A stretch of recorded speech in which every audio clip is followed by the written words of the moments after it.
welcome back to the Volks Wizard channel. Now, most of you will be aware that a few weeks ago, the Mk8 Golf facelift was revealed, and these cars should start appearing in the UK during the late spring and early summer of this year, 2024.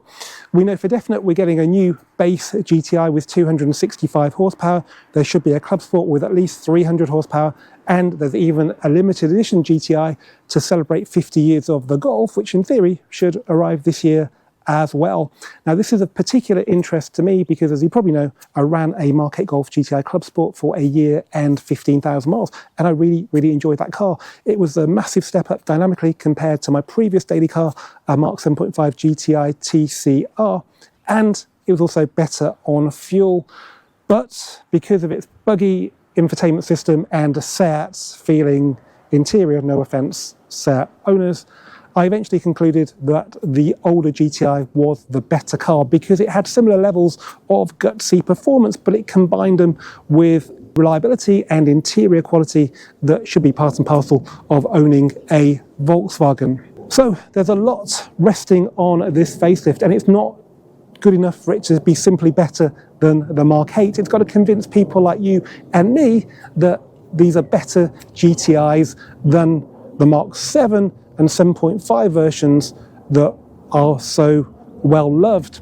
So I thought it'd be a good time to remind ourselves how good they actually are by, in this video, giving you a tour and a back-to-back drive of the best Mark 7 and 7.5 GTIs. We have the 2016 Golf GTI CLUBSPORT S and the 2019 Golf GTI TCR. Now, it's that time in the video where I like to remind you guys how you can support the channel. The easiest way to do that is simply to subscribe. Every subscription still means an awful lot, so I'm sure you know how to do that by now. The other way, which can also benefit you, is to give me the opportunity to purchase your performance Volkswagen Group car or SUV. We're looking for cars up to 5 years old. They must have a full service history, they must be unmodified, and they must have, ideally, below average mileage. We're making an exception to the age rule for Mark 7 Golf GTI CLUBSPORT Edition 40 with bucket seats, and also Mark 7 Golf GTI CLUBSPORT S. So if you've got anything like that, get in touch with me, Andrew Chappell, directly via email, andrew@volkswizard.co.uk. Okay, let's start off then with a game of Uber GTI top trumps and see how the Clubsport S and TCR compare on paper, starting with the price. So back in 2016, if you wanted a Mark 7 Golf GTI Clubsport S, it was £33,995, and there were no discounts available. And that was actually cheaper than speccing the equivalent Clubsport Edition 40.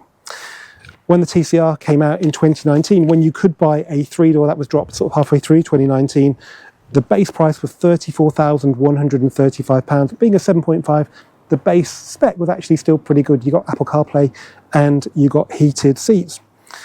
The only problem was if you wanted to equalise the spec with the Clubsport S, that would mean you had to buy the more expensive of the two performance packs, which was another £2,750, and that gave you the Pretoria wheels, the Cup 2 tyres, the dynamic chassis control, and the raised speed limiter. So that took it up to £37,000. But I remember clearly when it came out, you could have got that money off. So you'd be paying roughly the same price you would for a Clubsport S at about 34k. So it was reasonable value for money. Performance-wise then, well, Mark 7 Golf GTI Clubsport S got 310 horsepower. So that was the maximum evolution of the EA888 Gen 3 engine before it changed to the Gen 4 for the Mk8, and we got a 320 horsepower version. The TCR got 290 horsepower, which will be a familiar figure to Edition 40 owners, but that was only on an overboost. With the TCR, it was always 290 horsepower. Weight-wise, it's really hard to get a level playing field for these, but the best I can do is say that this was 1,285 kilograms, which was nice and light. Manual gearbox, three-door, no back seats, a few of the bits missing. TCR was 1,410 kilograms. Now, about 25 kilograms of that will be due to the DSG gearbox, which was the only gearbox you could have. So that leaves about 100 kilograms for everything else, which sounds a bit much, but there we go. Power to weight ratio, using those figures for the weights, is quite interesting. Clubsport S, 241 horsepower per tonne. TCR, 206 horsepower per tonne. So that's quite a significant advantage for the Clubsport S. They've both got the same amount of torque at 380 Newton meters. 0 to 62 though, 5.8 for the Clubsport S, 5.6 for the TCR. Now they've both got a VAQ front differential. So that helps them put the power down, but you can still spin both wheels. I think the TCR having DSG kind of reduces the wheel spin. It also has launch control as well, so that probably helped with that. There is some chat about how the front suspension geometry of the Clubsport S helps it put the power down, but from my experience, this car will still wheel spin, as you can see from when I drove a Car Wow drag race back in the summer of 2017, and I got beaten by a GTI Performance DSG. And that, ladies and gentlemen, is the benefit of DSG with launch control. Top speed, well, the Clubsport S will do 165 miles per hour with no restrictor on it. And if you pay for the performance pack, you get the de-restricted top speed of 162 for the TCR. You could say they went backwards with a 7.5 because the Clubsport S outguns the Uber 7.5, the TCR. But this is the complete package of a car with back seats and loads of options to make it exactly how you want it. This really is a stripped out bare bones pseudo track car. Right, now let's have a look at the outside and the inside. Okay, let's start off then with the Clubsport S, which was only available in red, white and black. Most of the press shots were with red and white cars, and that's because black makes it very difficult to appreciate all the little details that go together to make an aerodynamic package that was designed to create downforce. Now, this isn't to suck the car into the ground like a Formula 1 car, it's to negate the effects of the lift hatchback shaped cars exhibit when they're driven at speed. So this car will start to raise itself up on its suspension springs when you get, over 100 miles an hour, and the team wanted to negate that. They wanted to keep it level, and that's why they spent a lot of time in the wind tunnel. That isn't the case with the TCR, but we'll talk about that later. So at the front, we've got the air curtains, which push air into the wheel arches. There is a big scoop here, but on this manual car, there's nothing in there. You can get your arm a long way in. In that side, on the driver's side for UK cars, there is an additional radiator in there. Then at the back, we've got this spoiler, and this was designed to put pressure on the back axle at speed. Now, interestingly, if you read this very nerdy press release that was given out when the Clubsport S was launched, it says because they did that, they then had to revise the geometry on the front axle, which otherwise it would have understeered a lot. So on the Clubsport S, we've got unique hubs that give you more negative camber. But the Clubsport Edition 40 externally is identical to the Clubsport S, apart from that letter on the decal there. It's got the same spoiler, same front bumper. They didn't change the front suspension geometry though, so maybe that understeers. A bit of an anomaly there, but yeah, anyway, I've driven Edition 40s, they're perfectly good. It's all very low key at the back. Apparently this diffuser has been aerodynamically tested and works with the spoiler, but it's very, very subtle. Everything's gloss black though, which is nice, makes it look expensive. On the normal GTI, all these sill covers and diffusers are in a matte black plastic. Other than that, it's just pretty normal Mark 7 GTI. It's very subtle. We've got the dagger badges. We haven't got a black roof for the UK market. I know this is a black car, but you couldn't get it on the red or the white cars. We've got normal body colour mirrors, the same grille, the same bi-xenon headlights, the same radar in the front there, which is only for the front assist function on the Clubsport S. It doesn't have cruise control of any sort. Wheels, well, yeah, they didn't really get too creative with these. So as standard, the Clubsport S got Pretorias, but they're a nice wheel. They're a lightweight wheel, which are in keeping with the ethos of the car. In other markets, you could have black wheels and you could have a black roof. But for the UK, they should all be silver. The UK press car's black, but that's not correct. We've got the same calipers as on the GTI Performance and the Edition 40, but instead of saying GTI, they say Clubsport S. We've also got the same size brake discs, 340mm, but the big difference, instead of being one-piece steel discs, they've got an aluminium bell, which means they're much better at dissipating heat. We've also got pads with a different compound, which work better when they're hot. Tyre-wise, every Clubsport S would have been supplied on Michelin Pilot Sport Cup 2 semi-slick tyres, but because they're not really that good in standing water, a lot of owners will have swapped them for a more rounded, ultra-high performance tyre like the Michelin Pilot Sport 4S, or in this case, the Goodyear Eagle F1 Supersport. Now, the TCR wasn't designed to set records or to create downforce. It was a tribute to the Volkswagen Golf, the GTI TCR racing car, which was a customer racing car you could buy and then race in TCR championships right across the world. The cars are very close in spec to the road cars. So a Golf GTI TCR racing car has got pretty much the same body shell. It's got a very similar EA AAA engine, and you can actually spec one with a DSG gearbox, which kind of makes the DSG only option on the TCR that little bit better. Interestingly, all the TCR racing cars are 5 doors because it's a touring car. So actually a 5-door TCR is in many ways closer to the racing car than the 3-door, even though it's heavier and probably doesn't look as good in many people's eyes. So it's more of a styling exercise than a sort of skunk works, set a record exercise for the Clubsport S, but I think it works really, really well. This car's in Oryx white, which is a premium white. It's about £1,000 extra, and in most lights it looks just like white, which was pure white, which was a standard colour, but it does have a sort of pearl effect to it. This isn't really the best light to show it off, but it's nice, and being white it shows off all the black bits on this car, and there are quite a few of them. The front bumper is basically the normal GTI bumper with a gloss black splitter attached to it. This is all matte black plastic, just like the normal GTIs and GTDs. We don't have the cornering lights in there though. We have the same air curtains as the Clubsport S, which is a nice touch. We've got the biggest sill extensions of any Mark 7 or 7.5, bigger than any on a Golf R as well, and they kick out here to make them look even beefier, and they're gloss black. And at the back we have the bit that I think defines the TCR the most. We have this massive diffuser.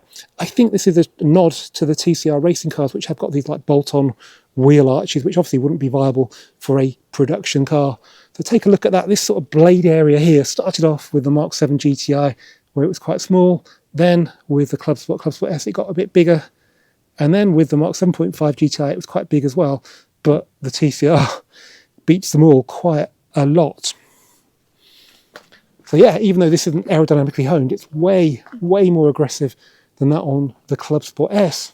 Exhaust tips, I would say, are maybe a tiny bit bigger, and as you can see, they're immaculately clean because this is a petrol particulate filter car, but that doesn't seem to affect the noise, as we'll talk about later. Just like the Clubsport S, we've got the cherry red rear lights from the R, got the red GTI badges. Now, wheels. Okay, the standard wheel was the Belvedere or Quaranta wheel. That was a forged wheel, 18-inch. If only it was a little bit wider, it just didn't fill the arches on the Clubsport Edition 40, and on the TCR with all these flared bits, they looked even smaller. So a lot of people would have gone for the Performance Pack, which gives you these 19-inch Reifnitz wheels, or you can have and they would have come with Pirelli P0 tyres, or you can have Pretorias with Cup 2s. The key part of that Performance Pack was Volkswagen wouldn't let you have 19s unless you had dynamic chassis control, which is okay by me, because I'm pretty sure these would be quite undrivable unless you had adaptive dampening, softening it up a little bit, because, yeah, these are quite a firm ride, probably firmer than the Clubsport S, but we'll talk about that later. We've got the same back discs, same red calipers at the back, same as every GTI Performance and Clubsport Edition 40, vented rear discs. At the front, we've got the same setup as the Clubsport S, so 340mm, 2-piece discs, and the same calipers, but they say GTI on them. This car's got a kind of upgrade that probably only a main dealer would fit if it was one of their demo cars. It's got dynamic centre caps, which are over £100, and they're perfect if you're a photographer because they always stop the right way up.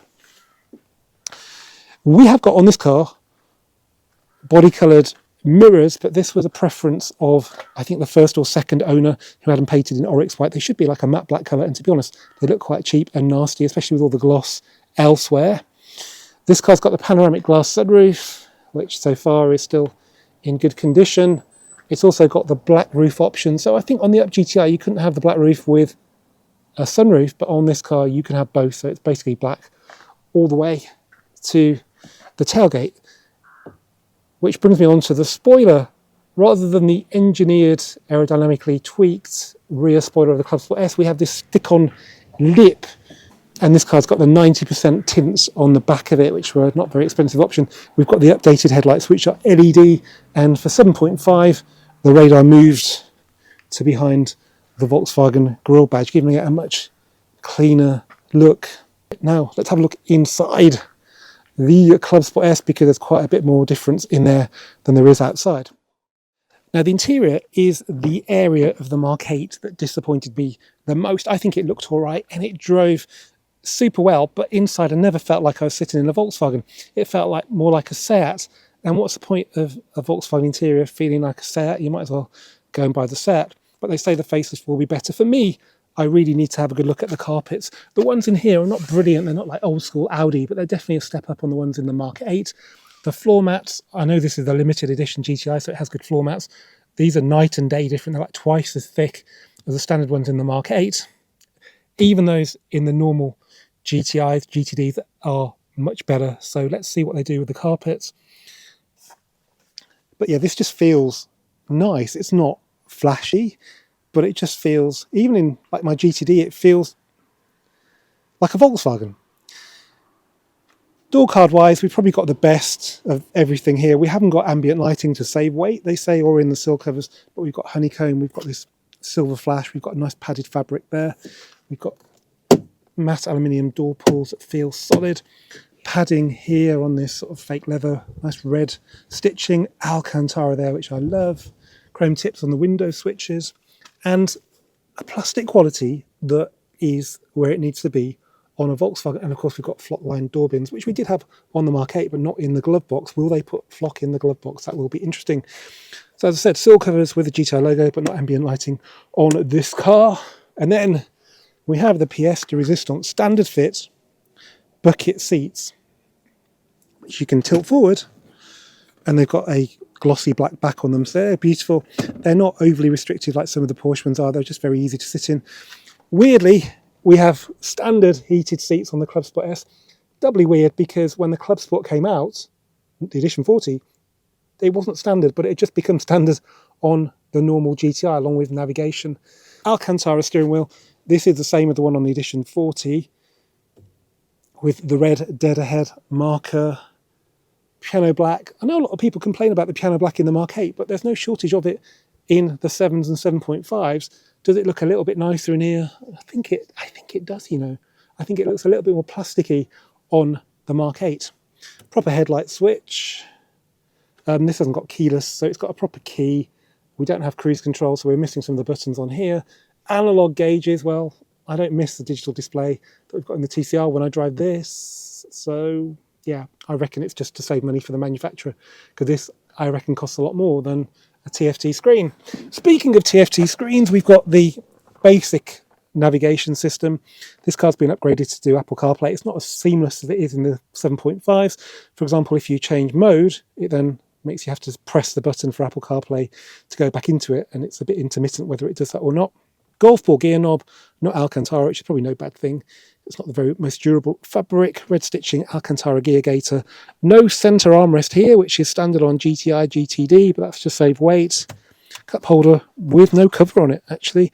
Electric parking brake. Very importantly, but easy to miss if you're using CarPlay, because you usually have this cover up, is that every Clubsport S is uniquely numbered. So 400 were made worldwide. 150 came to the UK. I think it's 100 to 250 that we got. This one's number 242. Is it nicer in the TCR? Okay, let's start off then by having a look at the door cards, and it's to all intents and purposes the same as the one in the Clubsport S. Apart from we don't have the honeycomb inlay, we have this textured inlay that to me looks like the kind of thing you'd get in an early Mark 7 Golf SE. We also have ambient lighting in that inlay, and we have the TCR logo beamed onto the ground, which I think is pretty cool. We've also got ambient lighting on this strip. That's why it doesn't say GTI. And then we need to talk about those seats. So this is the most overtly styled GTI probably ever, and yet it's got some really boring seats. It was inspired by a race series. Why not give us at least the option to pay loads of money extra to have bucket seats instead of these, which are a pretty boring shape. Okay, we've got a unique fabric called TCR Red, but then again, it was recycled for the Mk8 R and R line, so it's not really that unique. But they're okay. Look, we've got Alcantara GTI logo, red stitch, fake leather fabric, and lumbar support. They're completely manually adjustable. We have a unique steering wheel. It's not Alcantara, which is a shame, but actually perforations are pretty cool. It's a lot more durable. Got the red stitch. We have a dead ahead marker as well. Full complement of buttons on the steering wheel because it's a fully equipped car with adaptive cruise control, unlike the Clubsport S.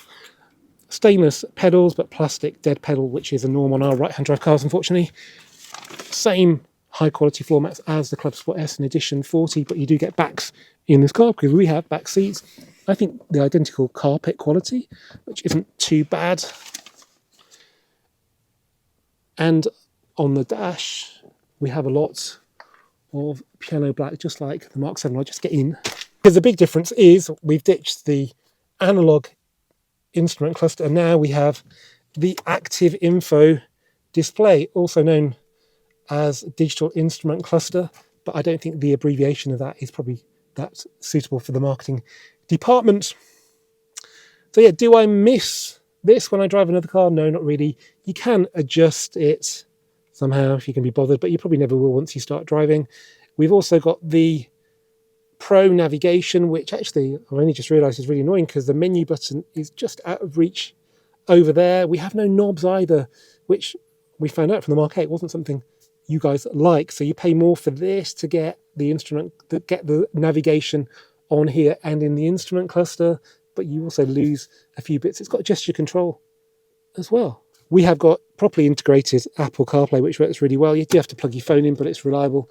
There's a USB port down there, just the one, I think, which seems old, but then again, it's not a new car.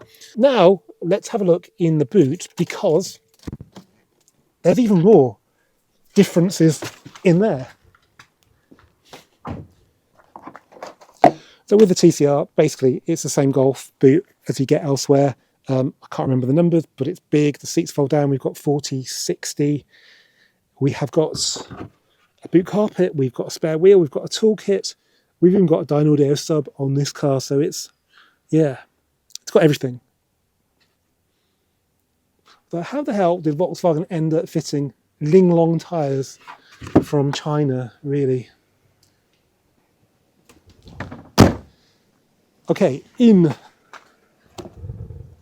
the Clubsport S boot, we have pretty much nothing. This luggage net isn't standard. This is how the cars come. No spare wheel, no boot cover, no parcel shelf, no back seats, no toolkit. In fact, Volkswagen got carried away. They didn't even give you a towing eye, which is mandatory for the UK to be, for your car to be legal. So they had to pass them on to dealers, to pass on to owners, some of which had taken delivery of their illegal cars. It's pretty cool though, isn't it, really? Especially with those seats. That view is unbelievable for a Golf. Okay. Now let's see how things compare under these two Uber GTI's bonnets. Okay, so both cars have got EA888 Gen 3 engines, and they're the higher power output versions, which have got slightly different tweaks internally and externally compared to the lower power ones. The threshold for that, I'd say, is 245 is lower, and then 265 Clubsport Edition 40, and upwards is higher power. So really the only differences between these engines are the ones that you get from Mark 7 to 7.5. So you lose the battery cover on a 7.5. The ECU is in a metal case there. It's a little bit more exposed here, maybe to keep it cooler.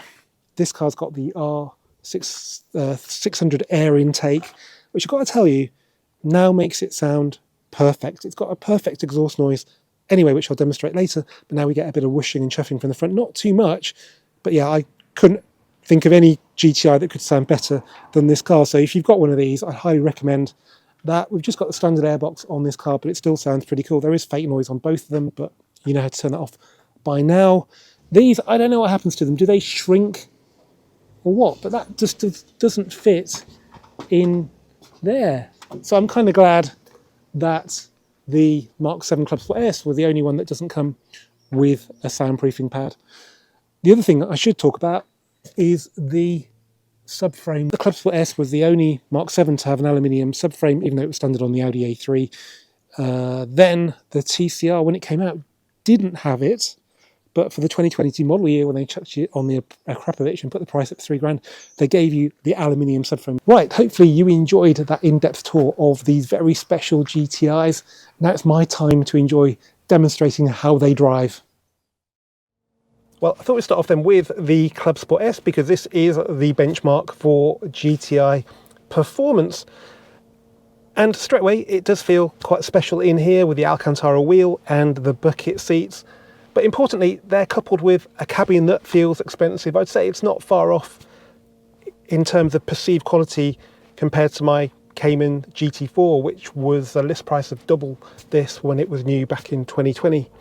So we've got 3 pedals, press the clutch to start, and whichever mode you're in, it starts with a couple of pops, which is fun on the one hand, but say you're just going from a funeral after the service and it does that, it might be a little bit embarrassing, if you get my drift.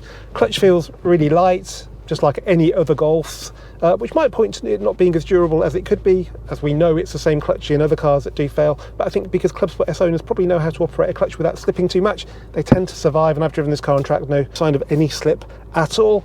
If you're manoeuvring, you need to be aware there aren't any parking sensors on this car, so normal GTI's got front and rear, Edition 40 got rear, Clubsport S gets nothing, so you might find you hear a bang before you hear the beep you might have been expecting if you're used to cars with parking sensors, but you do get used to it. A lot of people fit in rear view cameras, which some people say is really bad, but then it's really bad to smack the back bumper on your Clubsport S, so I'm glad I fitted one to my car. So in many ways it feels pretty normal driven like this. We do have a bit more road noise, and it's actually worse when you've got the Michelin Pilot Sport Cup 2 tyres, but it's only bad if you look at it from the perspective of a Golf. If you look at it from the perspective of a sports car, it's actually no louder than you'd get on, like say, a Porsche Cayman or even a 911. Gear shift, it's the second best manual shift I've ever used. First one goes to the Cayman GT4, where it's just as precise, but it's got a bit more weighting to it, almost goes into gear by itself. This is quite light, but it's beautifully accurate, and you can just sneak through the box for fun, no chance of mis-shifting, and off we go. Let's talk driving modes. Unlike every other GTI, we've got comfort, normal, race, and individual. Normally a GTI gets sport and the R gets race, and race is fine for the track, but when you're on a road like this, you want to use the hidden ring mode, so it's not branded like it is on the Mk8 CLUBSPORT. It's basically going into the individual menu, hitting reset, and it puts the dampers into comfort and everything else into race. That's what we've got right now. So in this mode, the steering feels beautiful. It's quite wet now. It's actually the first time it's stopped raining for about 2 days, and there's probably not a lot of grip, but I feel confident to attack this corner. And we've got the VAQ diff, of course, helping us put the power down.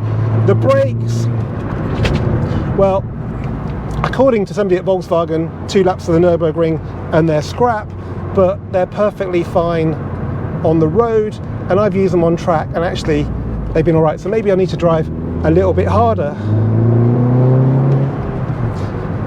But the key thing about this car is that it's the weight. You know, weight helps everything. It helps the braking, the steering, the grip, the acceleration. So we've got a significantly lower weight than in the TCR, and that just makes this car so much nicer to drive. It's just, it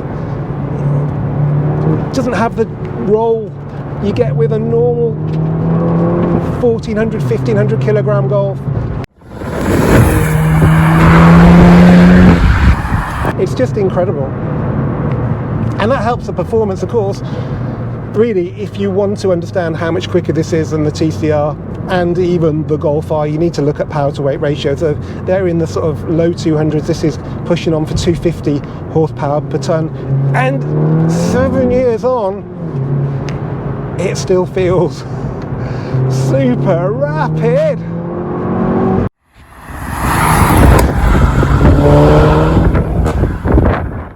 does weave a bit under full load. And then we have the exhaust noise. Well, okay, the Germans have been out to set a lap time and they've achieved it, beating the Japanese and the French, but they haven't forgotten about fun. The pops and bangs.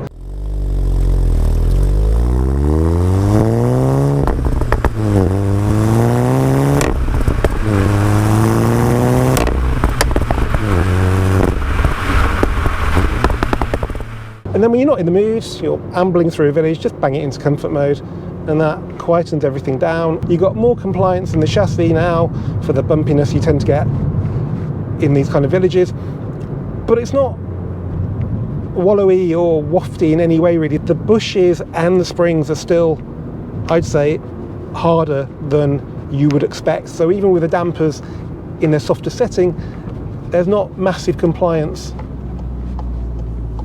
overall, but it's fine. It works very well, and even in comfort mode it does still feel special. Without the back seats or the parcel shelf, the exhaust note is always there,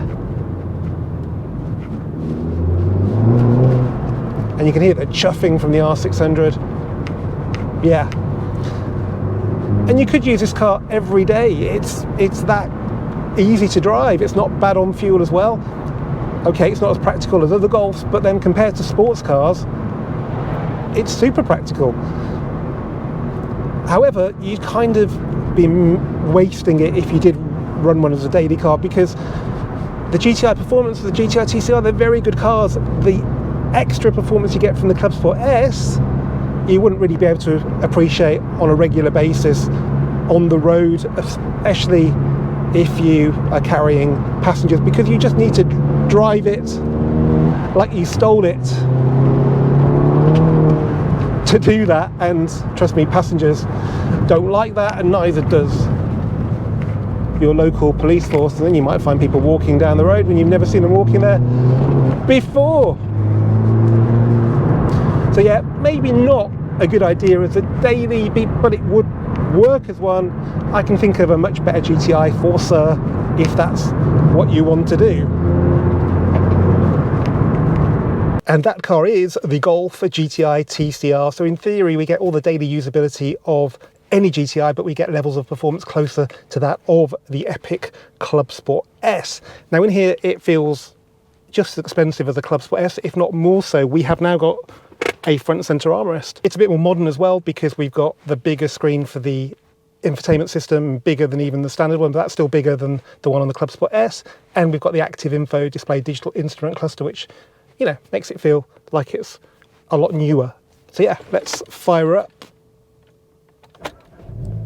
So no popping or banging on startup, which is probably no bad thing. This is a WLTP car. What it does do though, it's got a constant burble. It's a bit like, if you live in Birmingham, you'll know this, the police helicopter circling overhead.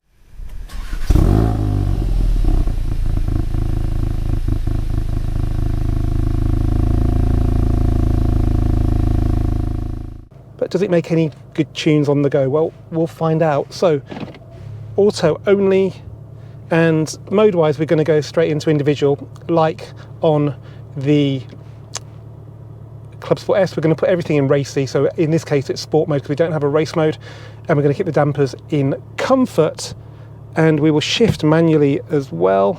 Definitely louder idle than the Clubsport S. And it's very easy to drive. Even in the sporty mode, the steering doesn't feel particularly heavy. That's not necessarily a good thing when we get to the corners.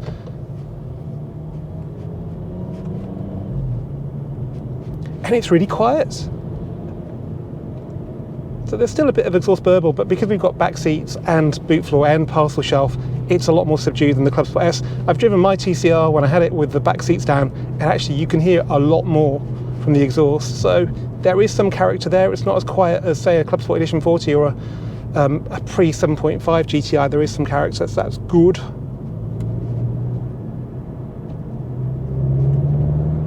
Throttle response feels sharper than the Clubsport S. I know that sounds weird, but it just seems to want to go.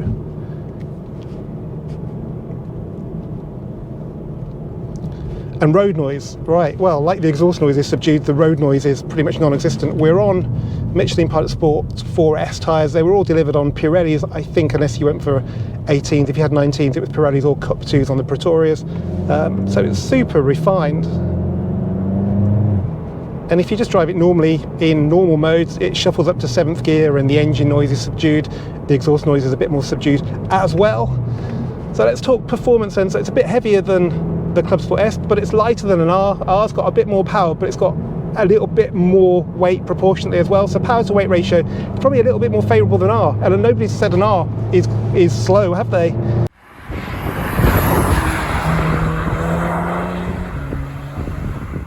This thing still shifts, and with the auto box, it's so slick.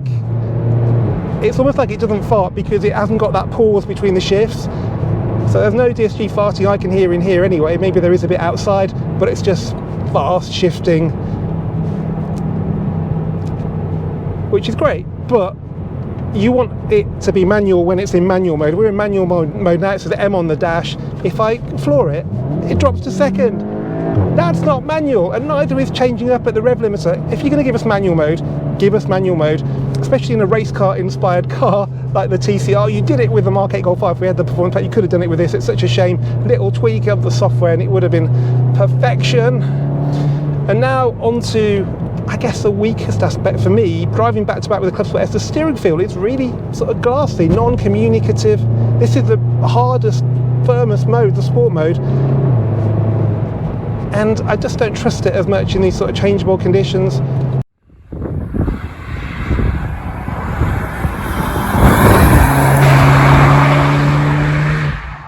It's just missing something from the steering, which I say the later cars, Mark 8s, have got. So they did learn from the Clubsport S and pass it on, but the TCR kind of just missed out on that, which is a bit of a shame. When I drove it on track, I've driven TCR, Clubsport S, and Mk8 Golf GTI Clubsport all on track, pretty much not back to back, but on the same track. And this would understeer the most at a particular corner at Bedford Autodrome.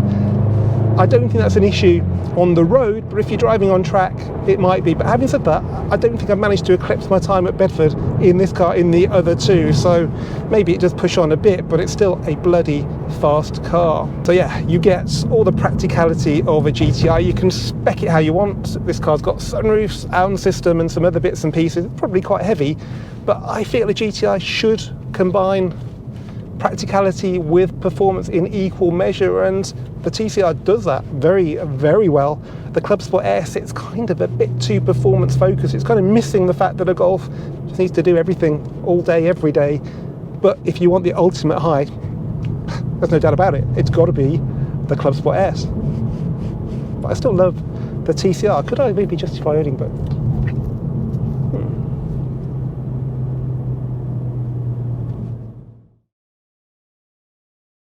Now, unlike every other head-to-head video on this channel, today we do not have a winner or loser between these two cars. In fact, you could say that we are the winners because you can still buy these two GTIs in good condition for relatively little money today, and that won't be the case forever, particularly when it comes to the Clubsport S. These are two of the very best GTIs ever made. The Clubsport S is a limited edition that demonstrates how far the GTI recipe can be pushed dynamically, admittedly with a few practicality compromises along the way, while the TCR takes a lot of what Volkswagen learnt with the Clubsport and sprinkles that magic onto a very daily usable package, which today is still the fastest accelerating GTI to 62 miles an hour, something it shares with the Mk8 CLUBSPORT, which begs the question, will we get a faster GTI with the Mk8 facelift? Does anybody really care about that? What I really want is a car that looks as fresh as the Mk8. It's got the lovely pointy chassis of the Mk8 and it's got the enhanced efficiency, but it's got an infotainment system that works and has an interior that matches the good old 7.5 for quality. And yes, that does mean I want a bloody flock-lined glove box. As ever, guys, thanks for watching this Volkswagen video. Keep subscribing, keep commenting, and I'll see you for the next one very soon.